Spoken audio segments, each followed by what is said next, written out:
Morning everyone, this is Aruna Pragodiya. मैं आपकी biology teacher हूँ।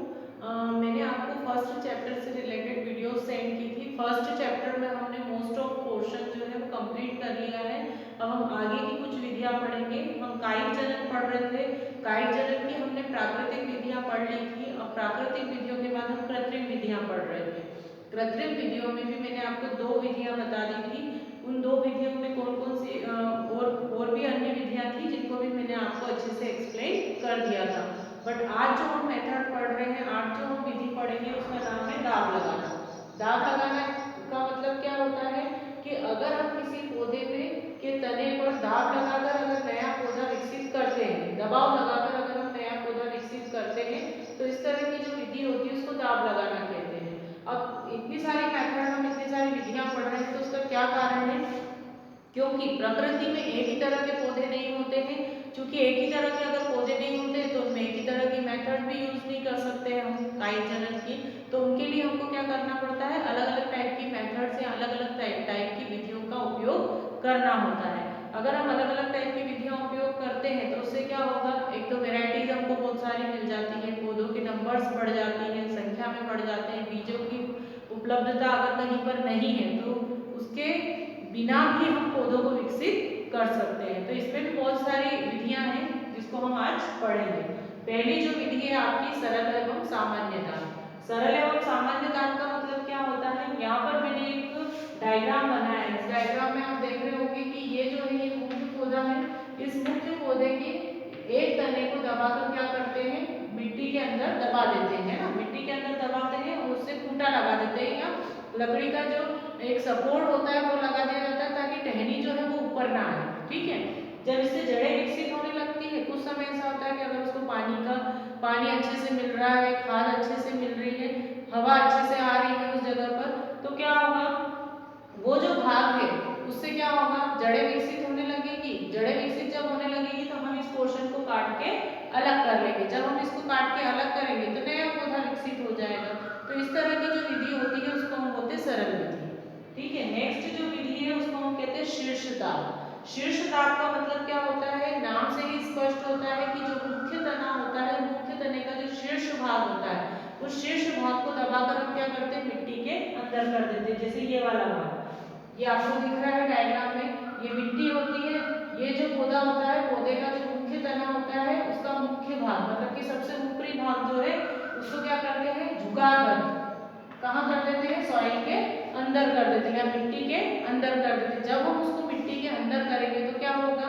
उससे कुछ समय बाद जड़ें विकसित होने लगेगी, और जड़ अगर विकसित हुई तो ऊपरी भाग में उसके पत्तियां निकलने लगेंगी। अब हम क्या करेंगे? इसको कुछ समय के बाद फिर इसको काट कर अलग कर देंगे, जिससे कि नया पौधा विकसित हो जाएगा, है ना। उस तरह से सतत दाब लगाते हैं। सतत दाब का मतलब क्या होता है? कंटिन्यू दाब लगाना। ठीक है। कंटिन्यू दाब में क्या करते हैं? हम जो तना होता है उसको ऊपर नहीं लाते, उसको जमीन के अंदर ही रहने देते हैं। जैसे ये वाला चित्र में आपको दिख रहा है कि जो पौधा होता है तो पौधे का जो मुख्य तना होता है उसको क्या करते हैं? सॉइल के अंदर या मिट्टी के अंदर दबा देते हैं। तो ये जब इसको मिट्टी के अंदर दबाते हैं तो तना है, तो तने में बहुत सारी जगह आप देखते हैं गठाने होती है ना, जहाँ से पत्तियां भी विकसित होती है। तो अगर हमने इसको सॉइल के अंदर या मिट्टी के अंदर दबाया है तो क्या होगा? उससे रूट्स डेवलप होने लगेगी और ऊपर की ओर पत्तियां विकसित होने लगेगी। तो चूंकि हमने वो तना वाला जो भाग था उसको कंटिन्यूअसली सॉइल के अंदर ही रखा, मिट्टी के अंदर ही रखा, तो इसीलिए हम इसको बोलते हैं सतत दाब। नेक्स्ट जो है वो है संयुक्त दाब। संयुक्त दाब का मतलब क्या होता है? कंपाउंड। कंपाउंड मतलब कि एक ही तना होता है या एक ही शाखा होती है, पर उस शाखा को हम क्या करते हैं? ऐसे जैसे जिगजैग रास्ता नहीं होता है उस तरह से हम उसको ऊपर नीचे लेकर आते हैं। जैसे ये चित्र में आपको दिख रहा है, चित्र में क्या होता है? जो मुख्य तना होता है, ये पौधा है, पौधे के पास में जो मुख्य तना है, मुख्य तने को क्या करते हैं? नीचे ऊपर इस तरह से लेकर आते हैं। ठीक है।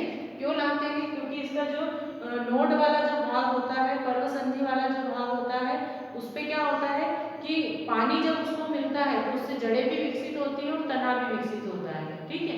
तो जब जड़ और तना इससे विकसित होता है, चूंकि इसमें हम क्या कर रहे हैं? एक ही तने का उपयोग कर रहे हैं, कंपाउंड, संयुक्त रूप से, तो इसीलिए हम इसको क्या कहते हैं? संयुक्त दाब बोलते हैं। ठीक है।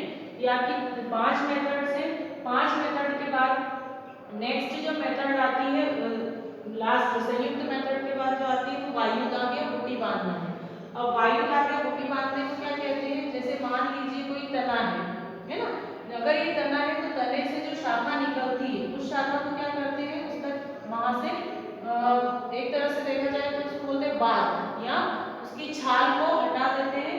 जब हम उसकी किसी जगह से छाल को हटाते हैं तो ये वाला जो पोर्शन होता है इसका मिडिल वाला भाग, ये बीच वाला भाग होता है, इस भाग पर क्या करते हैं, क्ले लगा देते हैं, है ना। क्ले लगाते हैं, क्ले लगाने के बाद इसके ऊपर क्या करते हैं, पॉलीथीन को टेप कर देते हैं। ये पॉलीथीन है, जब हम इस पे पॉलीथीन को टेप करते हैं तो क्या होगा, चूंकि हमने इस पे क्या लगाई, क्ले लगाई, मिट्टी लगाई है, तो उसके कारण क्या होगा, घास भी हम इस पे लपेट सकते हैं ताकि वो नमी वहां पर बनी रहे। अगर वहां पर नमी बनी रहेगी तो क्या होगा, वहां से जड़ें भी विकसित होने लगेगी और पत्तियां भी विकसित होने लगेगी, जिससे अगर हम इसको काट कर फिर अगर हमने अलग कर दिया तो क्या होगा, नया पौधा विकसित हो जाएगा। हम इसको क्या करेंगे, मिट्टी में रोपित कर देंगे। तो इस तरह से भी हम पौधों को विकसित कर देते हैं, कर सकते हैं। तो वायु दाब या गुटी बांधना जो है ये बहुत ही इंपॉर्टेंट मेथड है, कभी कभी क्वेश्चन में आती है, ये 2 नंबर में भी पूछते हैं कि गुटी बांधना क्या होता है। तो गुटी बांधना आपको पता होना चाहिए कि जो हमने ये चीज करी है इसी को हम बोलते हैं गुटी बांधना। गुटी बांधने में क्या करते हैं, जो तना होता है तने पर उसकी छाल को हटाते हैं, गोलाई में छाल को हटाने के बाद उस पर क्ले लगाते हैं, क्ले लगाने के बाद उसके ऊपर क्या कर देते हैं हम, पॉलीथीन रैप कर देते हैं, पॉलीथीन को लपेट देते हैं, जिससे कि वहां पर नमी बनी रहती है, और नमी अगर बनी रही तो क्या होगा, वहां से जड़ें भी विकसित होंगी और पत्तियां भी विकसित होगी, जिससे क्या होता है कि इसमें फिर नया पौधा विकसित हो जाता है। इसके बाद जो हमने दाब लगाना पड़ा है, दाब लगाने में 5 मेथड्स यूज होती है, विधियां उपयोग होती है। उसके बाद आता है कर्तन। कर्तन का मतलब होता है कटिंग। फोर्थ मेथड जो है वो आपकी है कर्तन या कटिंग। फोर्थ मेथड में क्या होता है, क्योंकि कटिंग की बात हो रही तो आप गुलाब में देखो, गुलाब की आप कटिंग करते हो, है ना, गुलाब की जब आप कटिंग करते हो तो उससे क्या करते हो आप, उसका जो तना होता है उसको आप अलग से मिट्टी में लगाते हो। जब उसको अलग से मिट्टी में लगाते हो तो क्या होगा, नया पौधा विकसित हो जाएगा। तो कर्तन हम सिर्फ एक ही भाग में नहीं करते हैं, अगर हम चाहें तो कर्तन 3 अलग अलग भागों में भी कर सकते हैं। जैसे कि पत्तियों में कर्तन, कभी कभी ऐसा होता है कि कुछ पौधे जो होते हैं वो पत्तियों से भी विकसित होते हैं, उनकी पत्तियां जो होती है काट कर अलग कर दी जाती है, जिससे कि क्या होता है कि वो जल्दी ग्रो करता है, पौधा भी जल्दी ग्रो करता है, या फिर हम उसकी पत्तियां जो होती है उसका उपयोग कर सकते हैं नए पौधे के निर्माण में। तो इस तरह की जो विधि होती है उसको बोलते हैं हम पत्तियों द्वारा कर्तन। नेक्स्ट जो है जड़ों द्वारा, जड़ों द्वारा भी हम कर्तन कर सकते हैं, जड़ों की कटिंग करके उनको अगर हम दूसरी जगह लगाते हैं तो उससे नया पौधा डेवलप हो जाता है। वैसे ही हम तने में कर सकते हैं, अगर हमको तना काट के अलग लगाना है तो उससे भी नया पौधा विकसित हो जाता है। इसके बहुत सारे उपयोग हैं। क्यों उपयोग है, क्योंकि हमारे यहाँ मोस्ट ऑफ लोग जो है वो खेती करते हैं। आपने नर्सरी में भी देखा होगा, नर्सरी में वो क्या करते हैं, पौधे जो रहते हैं एक पौधे से बहुत सारे पौधे बना लेते हैं। गुलाब की अगर एक वैरायटी तो उससे बहुत सारी बना लेते हैं, जाम की अगर है तो जाम से भी बहुत सारे पौधे बना लेते हैं, है ना। तो ये मेथड जो है आज के समय में बहुत ही इंपॉर्टेंट है। क्यों महत्वपूर्ण है, मैं बार बार आपको ये बताती हूँ क्योंकि कभी कभी इसके उपयोग भी पूछते हैं कि ये क्यों महत्वपूर्ण है। ये इसीलिए ही महत्वपूर्ण है क्योंकि इसमें एक तो लागत कम लगती है, बीज का उपयोग नहीं होता है, तीसरा एक पौधे से बहुत सारे पौधे बन सकते हैं, चौथा एक पौधा जो होता है उससे हम नई वेराइटी, 2 पौधों को मिलाकर हम नई वेराइटी भी बना सकते हैं, है ना। तो और एक व्यक्ति ये काम कर सकता है, खेती में तो हमें फैमिली की भी जरूरत पड़ती है, लोगों की भी जरूरत पड़ती है ना। और फल वाले जो पौधे होते हैं उनके लिए ये उपयोगी है, फूल वाले जो पौधे होते हैं उनके लिए भी उपयोगी है। तो ये बहुत ही महत्वपूर्ण प्रक्रिया है। इसके बाद जो हम मेथड पढ़ेंगे उसका नाम है सूक्ष्म प्रवर्धन। अब सूक्ष्म प्रवर्धन क्या है, ये लास्ट मेथड है कायिक जनन की। कायिक जनन का क्वेश्चन कभी कभी अलग से भी पूछते हैं आपको। तो हम नेक्स्ट जो है सूक्ष्म प्रवर्धन पढ़ेंगे, 5th नंबर की जो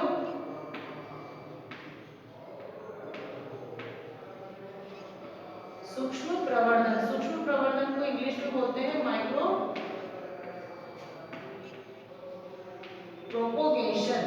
माइक्रो प्रोपोगेशन का मतलब ये होता है प्रवर्धन करना, ठीक है। माइक्रो का मतलब होता है सूक्ष्म, सूक्ष्म का मतलब ये होता है कि कभी कभी कुछ जो पौधे होते हैं उनमें उनकी मतलब कि कोशिकाओं में ऐसी कैपेसिटी होती है कि वो नए पौधे को विकसित कर सकती है। इसका हम एग्जांपल लेते हैं, जैसे कि गाजर। गाजर हम ले लेते हैं इसका एग्जांपल। जो गाजर होती है, आपने देखा होगा गाजर इस तरह से होती है, उसमें ये वाला जो पोर्शन होता है यहाँ पर हरा कलर का एक भाग होता है ना, और इसके ऊपर पत्तियां विकसित होती हैं। देखा ही होगा आपने, नहीं देखा है तो आप देखना, आपको उससे ही पता चलेगा। हम क्या करते हैं, अगर इस वाले भाग को काट कर अलग कर लेते हैं, ठीक है।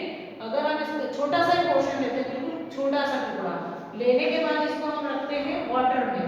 वाटर कैसा होना चाहिए, वो जो वाटर होता है कैसा होना चाहिए, वो होना चाहिए मिनरल युक्त। मिनरल युक्त मतलब कि उसमें भोज्य पदार्थ होना चाहिए जो पौधों के लिए आवश्यक है। नमक होना चाहिए, सॉल्ट, जितने भी चीजें चाहिए पौधों को ग्रो करने के लिए या बड़े होने के लिए, वो सब चीजें उनमें होना चाहिए, ठीक है। फिर क्या करेंगे हम उसको, जब कुछ समय बाद उसको देखते हैं तो क्या होता है, एक गुच्छा बना लेता है कोशिकाओं का। इस गुच्छे को हम बोलते हैं केलस। क्या बोलेंगे, केलस। ये जो केलस होता है जब डेवलप होता है तो एक तरह से उत्तक बना लेता है, और उत्तक बनाने के बाद ये पूरा अंग बनाता है। तो देखा जाए तो जब अगर हम इस केलस वाले भाग को, इस केलस वाले भाग को ही अगर हम सॉइल में लगा देते हैं तो उससे क्या होता है, कुछ समय बाद उससे पत्तियां भी विकसित होती है और नीचे जड़ विकसित होती है। क्योंकि जो गाजर है वो क्या है, एक जड़ का ही मॉडिफिकेशन है, जड़ का ही रूपांतरित रूप है। इसमें मुसला जड़ जो होती है वो रूपांतरित होती है ना। तो हम इसको लगा सकते हैं, ये हरा लिखा हुआ है ना। तो अब इस तरह का जो प्रवर्धन है, इसमें हमने क्या किया, पौधे के सूक्ष्म भाग का उपयोग किया, सूक्ष्म कोशिकाओं का उपयोग किया, इसीलिए हम इस विधि को बोलते हैं सूक्ष्म प्रवर्धन। आपको डायग्राम से भी अच्छे से समझ में आ जाएगी। तो सूक्ष्म प्रवर्धन में बहुत ही महत्वपूर्ण प्रक्रिया है। अगर सूक्ष्म प्रवर्धन करते हैं तो इसमें एक तो मिट्टी की जरूरत नहीं है ना, पर हमेशा ये चीज जो होती है वो पास नहीं होती, मतलब कि हमेशा ये चीज नहीं होती, कभी कभी ये जो तकनीक होती है वो फेल भी हो जाती है ना। तो आपको मैंने बहुत सारी मेथड्स बता दी है कायिक जनन की। अब जो नेक्स्ट वीडियो है उसमें मैं आपको लैंगिक जनन और अलैंगिक जनन में अंतर बताऊंगी, और कुछ अंतर इसमें है आपके चैप्टर में, वो मैं आपको एक्सप्लेन करूंगी। एक पोर्शन और रह गया है लैंगिक जनन का, वो भी मैं आपको नेक्स्ट वीडियो में सेंड करूंगी, है ना। तो ये आपका यहाँ पर ये टॉपिक कंप्लीट हुआ है। कायिक जनन की जो विधियां थी, प्राकृतिक कायिक जनन, साथ में कृत्रिम कायिक जनन, दोनों की जो अलग अलग विधियां थी वो भी मैंने आपको एक्सप्लेन कर दी है ना। तो यहाँ पर ये आपका टॉपिक कंप्लीट हो गया है। Thank you.